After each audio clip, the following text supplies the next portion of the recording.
Assalamualaikum warahmatullahi wabarakatuh. Perkenalkan, nama saya Naila Putri Saputra. Jadi saya hari ini akan mewawancarai rekan-rekan yang akan magang. Pertama-tama, Mas, namanya siapa? Ya, sebelumnya perkenalkan, nama saya Ahmad Khalidin Islas, saya dari angkatan 2023. Untuk pertama-tama nih Mas, Masnya ini magangnya di mana? Di Dantras Football Academy di Sidoarjo. Kenapa Masnya ini magang? Alasan saya memilih tempat itu untuk sebagai magang yaitu karena tempatnya itu sesuai dengan cabang olahraga yang saya minati, yaitu sepak bola. Terus menurut Mas, kemampuan atau skill apa sih yang wajib dimiliki sebelum menjadi asisten? Apa sih?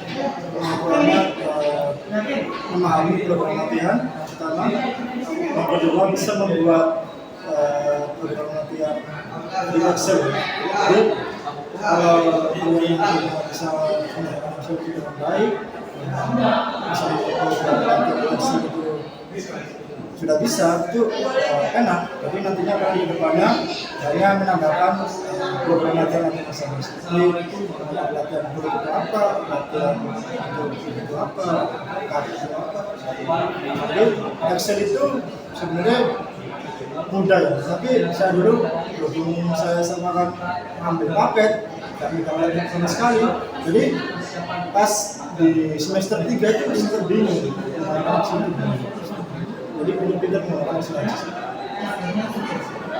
Gimana cara Masnya buat persiapan diri sebelum memulai magang sebagai asisten pelatih fisik?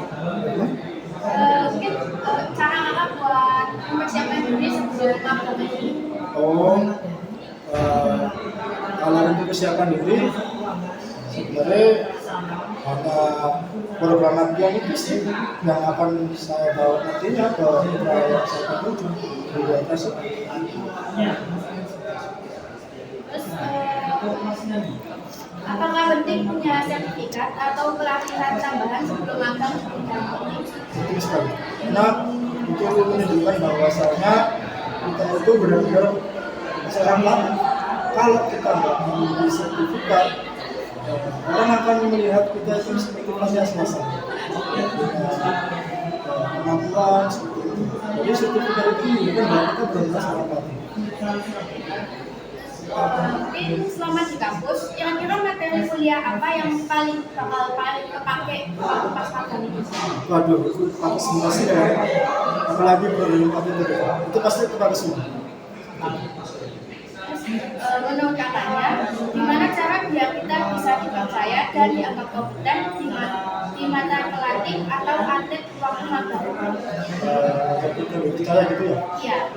Kalau itu sih tergantung dari kita ya. Kita bagaimana cara kita membuat program itu sesuai porsinya. Kalau misal kalian membuat program latihan fisik untuk usia 13, tapi program latihan fisik untuk usia 15, kan serasa kan nggak cocok. Ya, gitu. Jadi kalau untuk kepercayaan itu sebenarnya mudah sih, tergantung dari kalian sendiri. Bagaimana kalian cara mengatur programnya itu, yang penting nggak salah-salah aja sih. Karena itu akan membuat kamu dipercaya, bukan hanya dari pemain sendiri, dari pelatih, bahkan dari atasan. Menurut apa ada saran bagi mahasiswa yang ingin magang sebagai asisten pelatih fisik agar dapat menjalankan tugas dengan maksimal? Untuk saran sendiri kalau saya sih kadang ya yang pertama itu bagaimana cara kita berbicara. Attitude itu penting karena pada dasarnya Indonesia sangat kurang ya. Jadi attitude itu yang akan kita bawa bukan hanya di magang tapi selamanya kan di dalam dunia kerja. Yang kedua ada surat lamaran beserta CV. CV itu menunjukkan bahwa kita punya pengalaman, bahwa kita itu bisa untuk menjadi seorang pelatih dengan CV. Pengalaman yang pernah kamu lakukan itu akan membantu kamu untuk proses magang. Dan yang keempat tentunya ya program latihan. Dari program latihan yang kamu buat, apakah program kita ini cocok atau tidak kan kamu sendiri. Terima kasih ya Mas. Sama-sama. Semoga bisa makan dengan baik nantinya. Mas Terima kasih juga.